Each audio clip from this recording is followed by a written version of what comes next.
Happy Sunday Fun Day, Preps fans. I'm Ashley Moore, and if you tuned in yesterday, you know we are in a whole new season. Spring sports are here, and hopefully after this random March storm, the spring weather will soon follow because we are back outdoors. But before we head off to girls soccer, let's head inside to the first boys volleyball game I have ever covered because we didn't have it in Texas, but I'm glad we do now. The 6-0 Eagle Crest Raptors taking on the Castleview SaberCats in just their second game this season. Eagle Crest up a set, but watch Castleview's Brendan Auger. He puts it down, and the SaberCats are leading in the second. But here they go again. Off the serve, this time outside to Liam Brooks, who buries the kill, and the Force would even put one down. But here come the Raptors. Josh Hudebard calls it from outside and gets his payback. But it's time we see a rally on the prep rally. SaberCats, with an incredible dig, they somehow get it back over, but Dylan Enchetta sends it over for the Raptors, and they didn't see it coming. But to one they did. Jackson Shaw gets a set outside and sends a missile straight to the librero's chest as Eagle Crest wins in straight sets. Well, over in girls soccer, we have an early Cherry Creek Regis Jesuit matchup, and I'm not going to make you wait at all. Straight to the action. Regis Jesuit ball when Cherry Creek intercepts it. Addison ball with the defender on her hip, and she boots it from deep. And watch the bounce in early. Next possession, Cherry Creek off the corner, and guess who? Addison ball with the header goal. She had a hat trick by the 13th minute as they breeze by Regis Jesuit 8-2. Here's ball after the big win. Our coach actually told us at the beginning that she would bring us a treat if we got goals in the first 10 minutes. So that was a little bit of inspiration for me, and I was just excited to come out and prove that we're here to play, and I wanted to just push my team, and yeah, 3 in a row was pretty big for me. It was fun. I mean, 3 in a row is big for anybody. Well, it's time to announce this week's Honor Roll winner. You at home had to vote, and the winner of that vote is Northfield showing up. Aaliyah Harris, ankle breaker. At State wins the Honor Roll, and the banked-in 3 is just the icing on the cake. She's just a junior, and the Northfield girls will be back, so congrats to Aaliyah. But why just focus on one top play when we could take a look at the best top plays of the winter season? And I'm talking every sport. The top 9 plays beginning at 9 is Cherry Creek Trail shooting a 3. It rims out, but my goodness, Jordan Mitchell came out of nowhere for the putback slam. You saw it in our top dunks, but it's so good we had to bring it back in the winter plays. Look at the reaction. At 8 small schools, it's time to stand up, especially when Bryson Romo of the Nuclear Mustangs launches it from the opposing free throw line and hits it right on the halftime buzzer.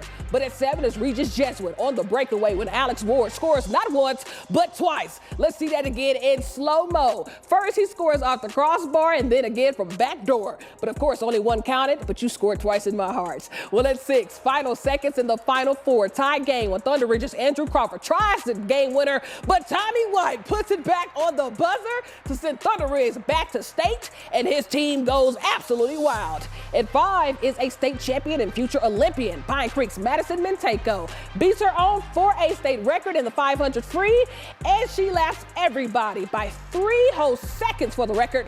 She still has a year to go to beat Missy Franklin's. Well, at 4 are the 4-time wrestling state champs, Mullins Dale Oblia, Fort Luther's Dimitri Garza Alatson, and Cowhead Sierra Munger, who became the second female in Colorado history to win 4 straight state titles. But at 3, from the grade 8, Smoky Hill down 1 with 4 seconds to go when sophomore Carter Vasquez drives and banks it in on the buzzer to send the Buffaloes to the Final 4. What a moment. At 2 was possibly the shot of the year, though. Liberty High School junior London Prater heaves a full-court shot and bottoms it. Lasers win by 20, but my goodness, what an arm. Someone said he should audition for quarterback of the Broncos because the job is open. But at 1, she gets her own spot. Pomona's Perseus Gomez making history, becoming the first ever girl wrestler to win 4 consecutive state titles. But what's even more impressive is that she never lost a match in Colorado Preps competition, and shout out to her as she hugs her dad as the coach.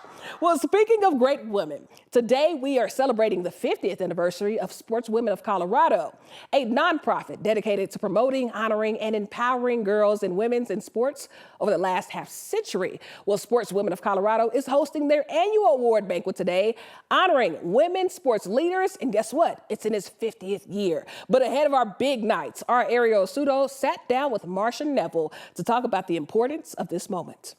Some of them are actually about history. We're giving an award to somebody who's made history. Other times we're just honoring somebody and they go down in history. Is there anything that really kind of strikes you about the timing of it being during Women's History Month? This organization was started in 1974. Women's sports had just started. You know, the beginning of the wave of recognition and promotion for girls and women in sports, and that was the point. A Women's History Month and the attachment to Sportswomen of Colorado is huge, because how often do we think about the history of women's sports?